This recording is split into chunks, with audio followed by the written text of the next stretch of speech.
Bom, nas aulas anteriores a gente aprendeu como que a gente pode recuperar os elementos ou os objetos ali da nossa árvore DOM. A gente aprendeu com os métodos get, element by ID, by tag name ou by class name, ou então com os query selector all. A gente entendeu as diversas formas de recuperar esse elemento.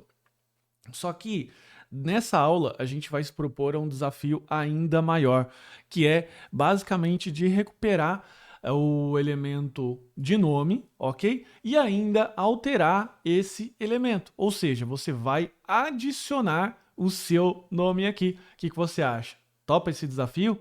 Então, vamos lá. Então, a gente tem aqui ainda o nosso currículo, que ele está dentro dessa estrutura HTML. Então, traçando já uma estratégia, tudo que a gente precisa fazer é recuperar esse elemento aqui, H1, através de um determinado ID. Daí você pode escolher recuperar por Query Selector All e pegando a primeira ocorrência, ou então já disparando o Query Selector que ele retorna o primeiro H1, ou então pegando pelo ID. Enfim, você decide a melhor estratégia e a gente vai alterar esse valor, tá certo? Então veja aqui, um elemento, ele possui atributos, legal? E possui o seu conteúdo, o seu valor. Como que a gente pode fazer então? Então a primeira coisa que a gente vai fazer é recuperar esse objeto. Então veja que eu recupero através do Query Selector pelo ID person name. Eu só tenho um person name, como deveria de ser, com esse ID.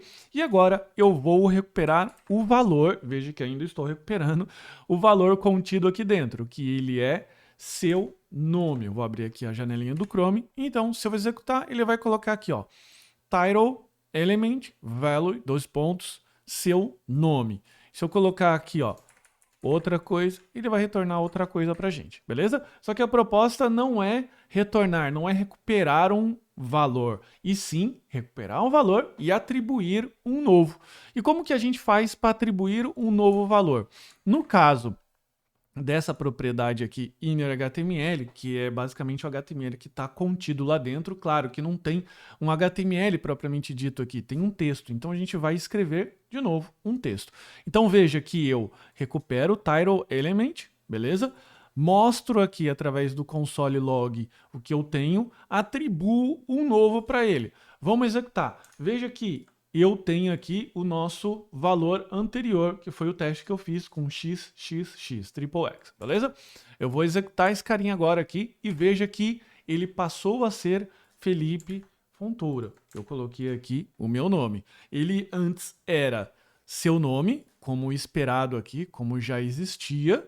Ele marcou aqui no nosso console log, alterou esse valor aqui interno do title element e ficou Felipe Fontoura.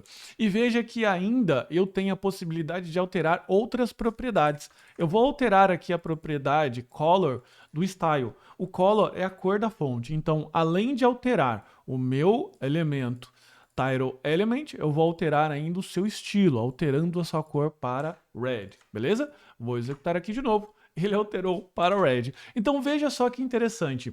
Agora eu tenho um script JavaScript, né? Eu tenho um programa aqui JavaScript que ele altera os nossos elementos da nossa árvore DOM. Se eu clicar aqui e mandar inspecionar esse elemento, você vai perceber que, olha só que interessante, ele deixa o estilo aqui já como color red.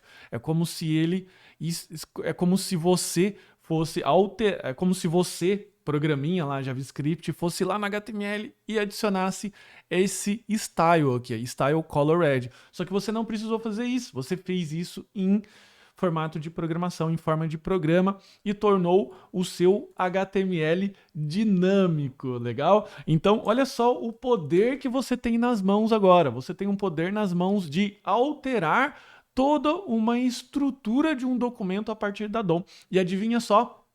Esse é o princípio básico de todos os frameworks que a gente tem adiante, como eu já comentei, como o React, como o Vue, como o Angular, legal? E agora a gente vai se aprofundar ainda mais no nosso estudo de DOM para criar algumas coisas ainda mais interessantes aqui. Beleza? Então, esse aqui é só o começo, continua acompanhando, repete essa aula aqui e não só faça com o title, que é o person name, mas também faça com outros elementos.